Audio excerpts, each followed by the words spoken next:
Pérez presentan y analizan las noticias, datos, hechos y entrevistas. Para resumir lo más relevante del día, desde la 103.3 FM y tele13radio.cl. Aquí parte Conexión Tele 13.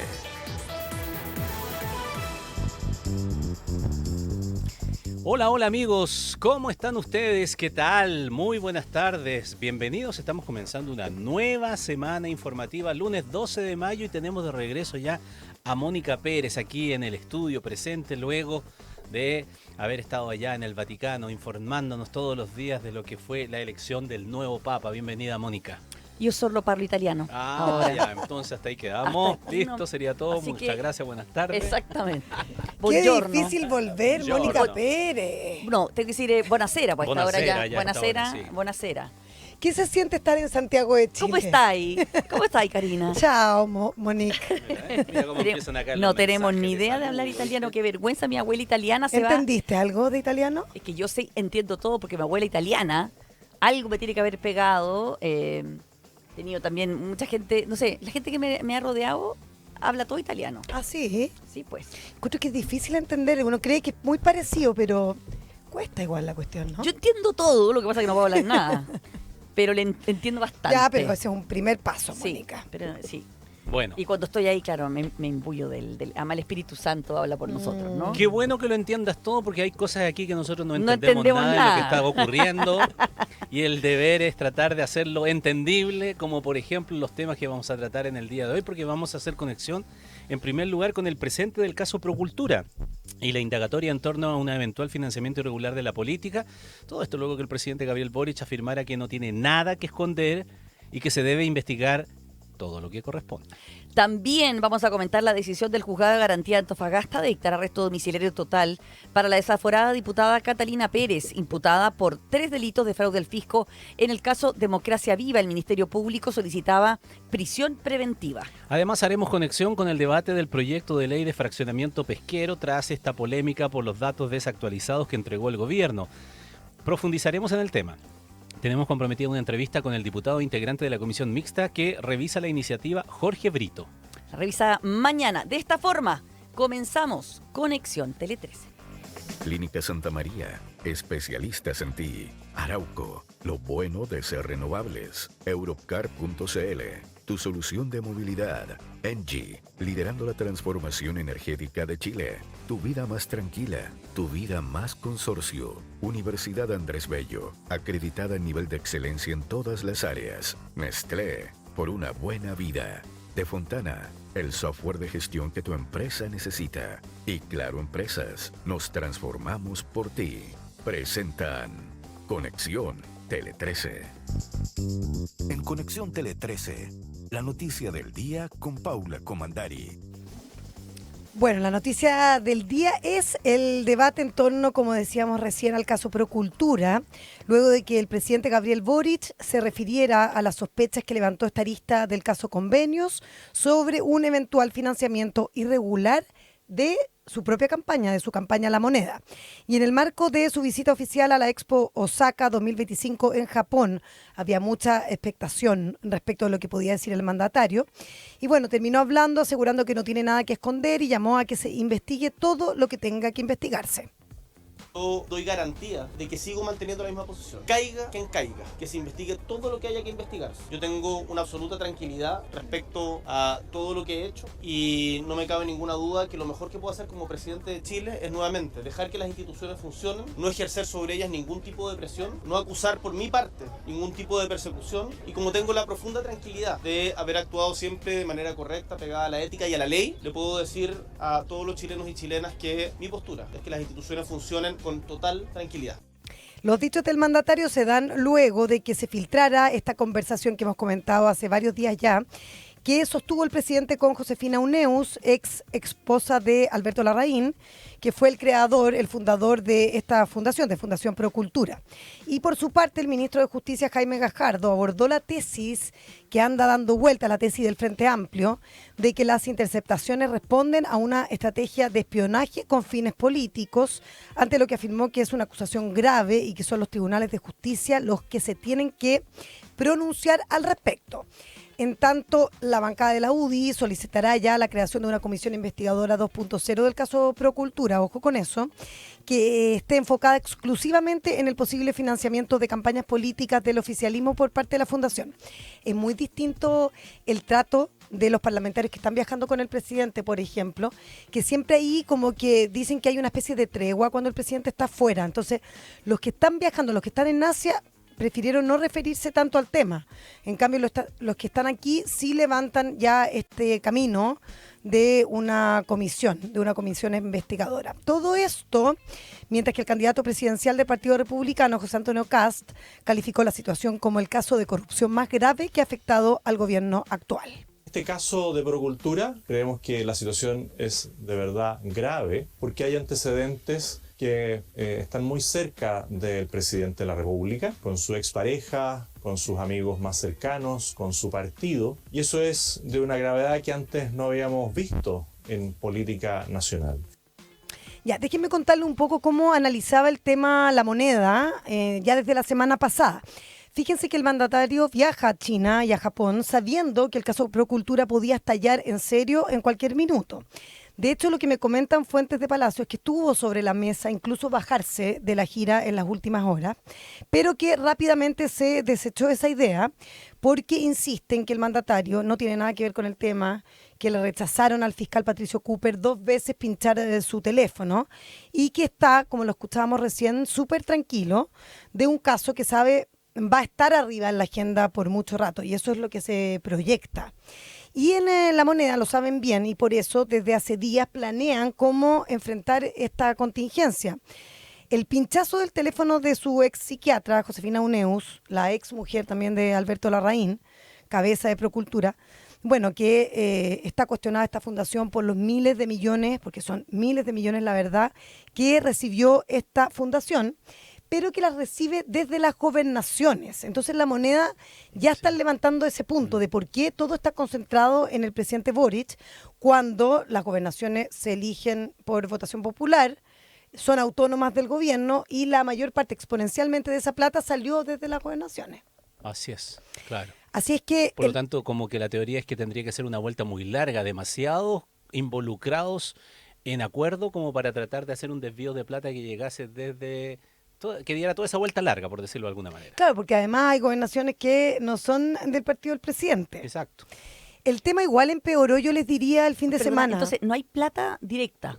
O sea, no, eso está en plena investigación, si no conocemos los detalles. O sea, Eso no se sabe. lo que se supo el fin de semana aquí en Chile es que en el fondo hay platas que podrían haber derivado a la campaña del presidente Boric. Esa es la sospecha, aunque no tenemos el detalle fino todavía. Lo que hemos sabido de otro, antes de esto, de los otros trascendidos judiciales, es que muchas de esas platas que tiene Procultura efectivamente están relacionadas con gobernaciones. Exacto, así Por es. ejemplo, con la gobernación de Santiago, por ejemplo. Claro, o sea, bueno, son montones de gobernaciones, pero no tenemos conocimiento de otro tipo de... y de hecho más otro- que gobernaciones. Y de hecho, Eran las platas, los fondos que él postuló. Claro, ¿Eso? por el momento. Por el momento. Por el momento Por el porque momento, no porque tenemos puede ese salir detalle. Y el otro argumento que dan, además de eso, es que si uno ve en el tiempo, dicen desde esta fuente más oficialista, para defenderse, es que hacia atrás los promedios de entregas de plata a esta fundación son iguales. Es decir, que no cambió en el tiempo llegando a esta administración, que igual recibía una más o menos misma cantidad y se ganaba proyectos más o menos en las mismas dimensiones de plata. A mí me dijeron que, por ejemplo, en el gobierno de Piñera se había ganado 38 proyectos y en el gobierno de Boric menos, pero lo que pasa es que el gobierno de Boric no ha terminado, po. O sea, si a lo mejor no lo No se hubiesen hubiese pillado, descubierto esto, claro. habrían seguido ganando más. Y además, otro de los argumentos que están levantando desde Palacio es que efectivamente si hubo recursos que llegaron a la administración Boric, que el presidente nunca se enteró, porque en el fondo los candidatos nunca están muy atentos del financiamiento. O sea, igual hay cierta preocupación respecto de lo que pueda venir concretamente esta investigación, por eso también están recalcando en ese punto, en que si es que llegó recursos, bueno, el presidente Boric nunca lo supo. Pero a ver, ¿qué gobernadores del Frente Amplio? Del Frente Amplio propiamente De, tal, de los antiguos, o sea, de los que estaban que le podrían haber dado plata. O sea, gobernaciones que hayan sido de mundo ligado al Frente Amplio está Valparaíso. Claro. Valparaíso no está, no recuerdo si Valparaíso tiene proyectos de Procultura. Lo desconozco en este instante, me Villa. para ser Sí, sincero. sí, hay que revisar el detalle concreto. Ahora, tiene que haber habido de izquierda, porque el argumento de Palacio no es que te digan las gobernaciones eran todas de derecha, sino que en el fondo las gobernaciones son de distintos partidos políticos. Hay Sí. que revisar el detalle, No, pero de gobernaciones de derecha había una sola. claro. Una por la Araucanía. Entonces, Todo el resto no, El resto pero todo era oficialista, pero, no no necesariamente. necesariamente Del Frente Amplio. del Claro. Frente Amplio como para financiar la campaña. O sea, la veo como complicado. es que fue súper llamativo por eso, cuando salió esta hebra, porque fue una hebra completamente nueva la de este fin de semana, que de alguna manera estaba la sospecha de la Fiscalía que esto apuntaba a recursos para la Es campaña. que lo que pasa es que más, a ver, se ha hecho mucha cuestión y evidente que tiene mucho tema el famoso llamado y pinchazo a la señora o ex señora del director de Procultura y en donde entra una llamada del presidente Boric. A ella, a esa persona, ha entrado mucho la polémica en qué calidad lo llamaba, se han dicho que, bueno, que también, por qué una llamada, que si ella había sido su psiquiatra, si eso era una consulta, no era una consulta, etcétera. Pero eso es harina de otro costal porque O sea, llama perdona. mucho la atención. Sí, dale, nomás. Paréntesis, porque Exante dice que la llamada es porque él le pide permiso a ella. La parte tarjada Ujú. ¿Qué sería está? que él le pide permiso a ella para decir que ella fue su psiquiatra, po, para revelar su nombre. Ah, Claro, pero más... Porque ella pero- sí fue su psiquiatra. Pero Sí, más sí, eso atrás se de ve. eso existe toda la polémica de por qué está pinchada ella. Y de hecho hay ahora, se le dio 24 horas a la jueza para que explique y dé los fundamentos concretos de por qué se Es le que puede ella- pinchar ella o por qué recurre- dio la autorización. Bueno, Josefina Uneus recurrió de amparo para saber Claro. eso, porque si bien el teléfono está a nombre de Larraín, lo usaba ella, po. es que esa es una buena Mm. salida a la fiscalía. Porque si todos los nombres que están a nombre de Mónica Pérez, yo te doy la orden judicial y el juez me lo da, porque hay presunción, etcétera, argumentos bien, y tú tienes 5 teléfonos. Bueno, a Claro, lo mejor tú tienes un puedes. teléfono que está a nombre de tu hija y lo usa tu hija, pero lo estás pagando tú en la cuenta, parece tuyo. Entonces, bueno, en fin. Pero lo que quería decir que al margen de eso, que es muy polémico y que tiene muchas aristas, yo creo que a mí, modo de ver, lo que más complica es la otra escucha telefónica, en donde la escucha telefónica donde habla esta otra persona que según el sitio Ciper Chile, Está la Lucía. identifica como Lucía Bustamante. Mm. Porque entre las escuchas telefónicas difundidas figura esta conversación que ha generado mucha conmoción, pues apunta a este eventual financiamiento ilegal de la política. Claro. 3 son los protagonistas del diálogo grabado por la PDI. A La ver. secretaria y cofundadora de Procultura, Ujú. Ilonka Silag. Sí. La representante legal de esa fundación, que es Constanza Gómez, y esta Claro. tercera persona que se identifica allí solamente como Lucía.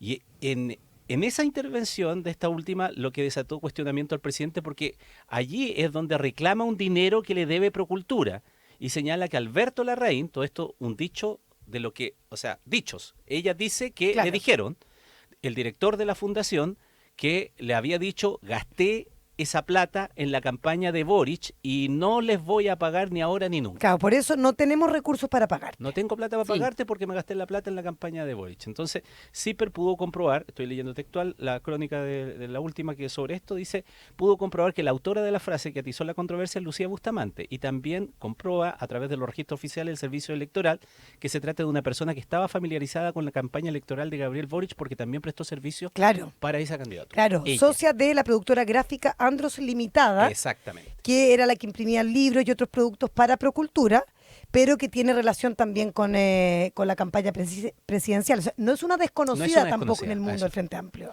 Ahora, lo que dice, lo que declaró hoy día, que también aquí, lo que sale hoy día en la tercera, la declaración de la Josefina Uneus, Ujú. ella dice que ahí el que mandaba era él. O sea, que él hacía y deshacía Totalmente. sin decirle a nadie, ni a la fundadora, a Ilonka, ni a Constanza Gómez, que es la mejor amiga de Josefina Uneus y era la representante legal y como la ejecutora de las cosas que mandaba a hacer Alberto Larraín, ni el directorio, que no hay actas de directorio, que no hay nada.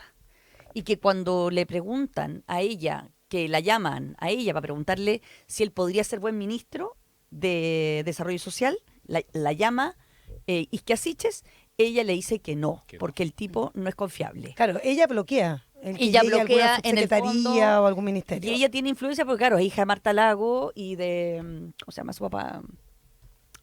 Carlos Uneo. Y de Carlos Carlos Uneo, Uneo, y de exactamente. Carlos Uneo, entonces, claro, tiene una cierta influencia, la escucharon a ella y Isquia Siches bloquea el nombre de él y el presidente al parecer dice que menos mal que Isquia me libró de... Que fue muy sabia. Muy Isquia sabia de Siches. librarme de Alberto Larraín como ministro de Desarrollo Social, que le querían dar. Hay otro punto en esa conversación que también yo creo que va a salir luego como argumentación, ¿no? Que a mí me parece importante y que tal vez se ha soslayado un poco, que es cuando comienza la conversación, por lo menos de la parte que se ha publicado, que se conoce, es cuando le pregunta a ella al presidente si eso es una línea segura o si Sí. es una conversación segura.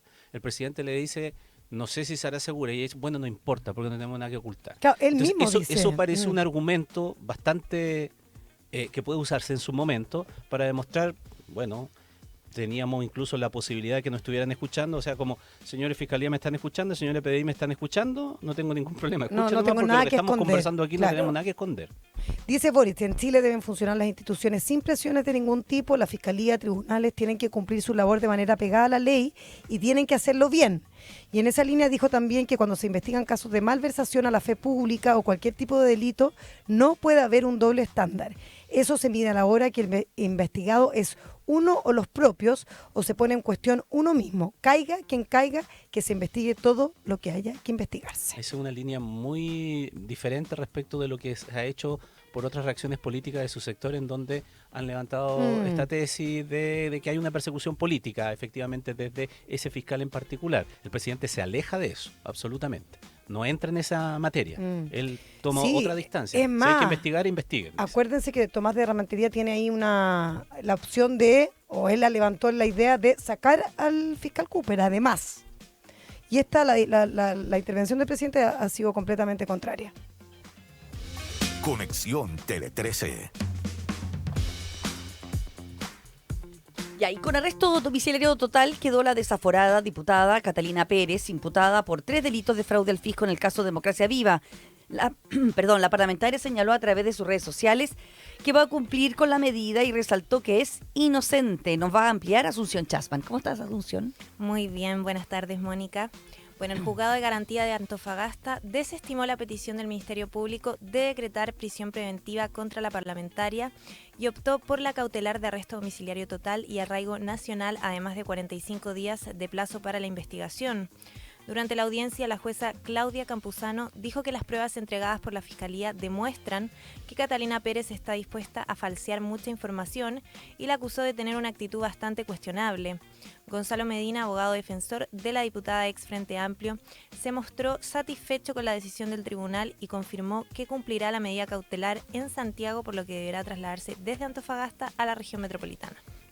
Bueno, evidentemente que ante un fallo así, que no es todo lo que pedía la Fiscalía, la defensa obviamente que saca la parte positiva, la parte llena del vaso. Si querían una prisión preventiva y el tribunal no se lo otorgó, al menos en este estadio de la causa, es sin duda una moneda que mostrar, por decirlo de alguna manera, un triunfo parcial para la defensa. Y digo parcial sencillamente porque de todas maneras hay una medida cautelar de arresto domiciliario total y de arraigo nacional que es menos gravosa que la otra, pero que de todas maneras da cuenta que al menos para ese tribunal sí lo presentado tiene ciertas características que llevan a no dejarla en libertad completamente, sino que igual colocarle una medida cautelar. Entonces, por eso digo que es una ganancia a media, una pérdida a media, un triunfo a media, como uno quiera llamarle, y evidentemente dependiendo del lugar en donde se esté, fiscalía, acusador o abogado o defensor, se evalúa de distinta manera. Catalina Pérez emitió un comunicado, una declaración pública bien cortita, tiene 2 líneas y media, que dice: cumpliré la medida que me ha sido impuesta por el tribunal con la convicción de mi inocencia y espero que esta situación se resuelva con prontitud porque no he cometido ningún delito. Así de corto. Conexión Tele 13. Y el ministro de Economía, Nicolás Grau, reiteró su apoyo al subsecretario de Pesca ante la polémica por las cifras erróneas en el debate del proyecto de fraccionamiento, afirmando que Julio Salas ha hecho un trabajo importante. En medio de la discusión por el futuro de la iniciativa, el ministro Grau remarcó que descarta totalmente la existencia de una intencionalidad detrás de la entrega del dato incorrecto y dijo que más allá del error, Salas ha contribuido a que se alcance un acuerdo en 21 de las 22 pesquerías del país con máxima transparencia y que va a permitir fortalecer al sector artesanal. A su vez, el subsecretario de Pesca subrogante, Javier Rivera, explicó en la Cámara de Diputados que los datos no fueron erróneos, sino que desactualizados. Por su parte, en conversación con Cooperativa, el senador socialista y presidente de la Comisión Mixta sobre Fraccionamiento, Fidel Espinosa, acusó a Grau de ser un mentiroso empedernido. En tanto, un grupo de trabajadores de Pacific Blue protagonizó una manifestación en Talcahuano ante el anuncio de cierre de las operaciones de la empresa desde el 1 de enero de 2026. Frente a los hechos, 3 personas resultaron detenidas y momentáneamente fue suspendido el tránsito vehicular en la rotonda Cementos Biobío. Bueno, para mañana está citada de nuevo la comisión mixta que preside el senador Fidel Espinosa, que está indignado con Grau. Oye, estuvo aquí el viernes en Conexión Tele 13 el senador Espinosa, que además preside la comisión mixta. Exacto. Y ya en ese momento dijo el viernes, Nicolás Grau tiene que renunciar. O sea, el problema es tan grande que ya no solo los parlamentarios oficialistas de oposición y además la industria completa, muy en contra de la actuación de Julio Salas, del subsecretario, a quien consideran que es un mentiroso. Los del Frente Amplio, los del Partido Socialista ¿Eso están... mentiroso? No, o sea, no, ellos ya descartan error, negligencia. Mira, había un cuestionamiento muy grande del subsecretario. Tú sabes que este proyecto lo ha tramitado el subsecretario, el ministro Nicolás Grau. Hay molestia también porque el Mucha ministro Grau no ha molestia. ido, po. De hecho, el ministro Grau me Está decía... citado mañana. Claro, está citado. Y eso es lo que dijo Fidel Espinosa el viernes. No es que lo estemos invitando, está citado, tiene que ir. Y el ministro me reconoció el día jueves que ahora sí se tenía que involucrar sí o sí en este proyecto, porque él no estuvo involucrado. Y eso ha causado mucha rabia, mucha molestia, porque este es un proyecto muy importante. Súper importante. Porque está cambiando las cuotas de la pesca industrial y la pesca artesanal. Y en el tema de la merluza, que es donde se generó esta batalla, claro, se dio vuelta el porcentaje para los industriales y los artesanales. O sea, los artesanales quedaron con una cuota mucho más significativa, que ha hecho que varias empresas ya hayan dicho que van a cerrar sus puertas. O sea, hay más de 2.000 puestos de trabajo comprometidos. Bueno, entonces se supone que sí va a ir el ministro Grau mañana. Tiene que ir, tiene que ir. Tiene que ir. Tiene que ir. Exactamente, Ya, tiene que ir. obligatorio. Por eso Fidel Espinosa también hablé hoy más temprano con él y me decía que la sesión de mañana, a las 11 de la mañana, va a ser tremenda. O sea, va a ser para cortarla con tijeras, porque aquí el ministro Grau ha insistido que se puede volver a votar. Viste que se votó la semana pasada a partir en base de datos erróneos. Bueno, es que eso es lo que dice el ministro Grau, pero hay que dar la unanimidad. Exacto. Que Y no Fidel es tan fácil. Espinosa ya dijo que no la va a dar. Él me dijo que estaba analizando los dos caminos, pero claro, si esto no se da vuelta, Mónica, eso implica que las empresas cierran las puertas. Es que no solamente él, sino que él cree, apostó, de hecho, en una entrevista radial que dio hoy día esta mañana en Cooperativa, apostó a que parlamentarios como, por ejemplo, Jorge Brito, con quien vamos a conversar Vamos a más conversar un tarde, ratito más y le vamos a y preguntar. también con el muy enojado senador, también. el senador Núñez, no van a concurrir con su voto tampoco para una mía, No. dice él apuesta. Entonces, lo trató esta mañana y eso, por eso que van a sacar chispas mañana, yo creo. Dijo, Grau es un mentiroso empedernido. Increíble Eso la fue lo que dijo declaración. Espinosa del ministro de Economía. De su sector, porque claro, no es Frente Amplista, pero De acuerdo, pero de están todas en el mismo maneras, lote, claro. ¿no? O sea, están dentro de los parlamentarios oficialistas y cómo se genera el trato con los ministerios. Ahora, es complejo, Ramón, porque, por ejemplo, las empresas como Pacific Blue, que emplea como alrededor de 800 mujeres, porque además se concentran mujeres este tema del empleo, si esto no se da vuelta, entonces quiere decir que no hay más opción para estas empresas, que ya lo ha hecho público Pacific Blue, pero hay otras empresas en cuestión que también seguirían este mismo camino. Entonces, este error no es inocuo, este error genera consecuencias muy, muy adversas. Claro, es decir, supuestamente el dato era de que las grandes empresas de pesca capturaban el 93 y el subsecretario dijo 61 y los dejaron con ¿Cuánto? No, eso era en el fondo porque dijo el subsecretario.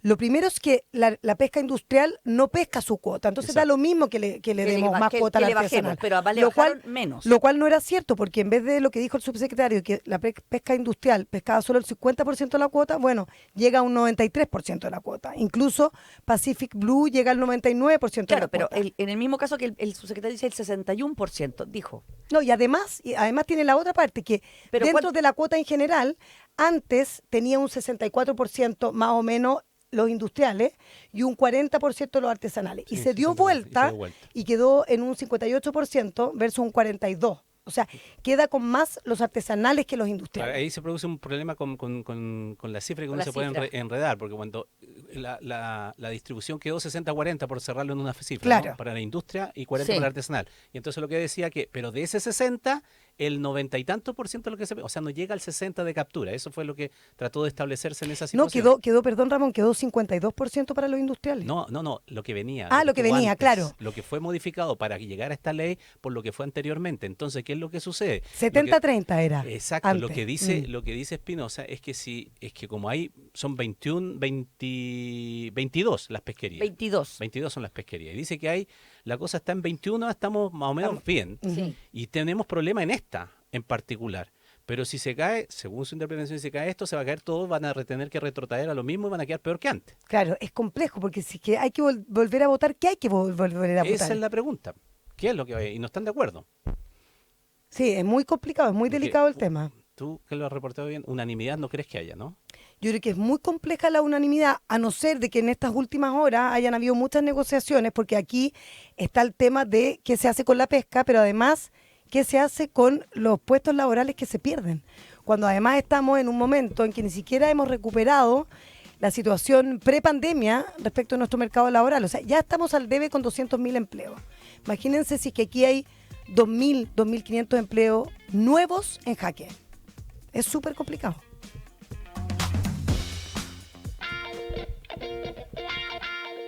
Seis de la tarde con 27 minutos. Chequeo anual en Clínica Santa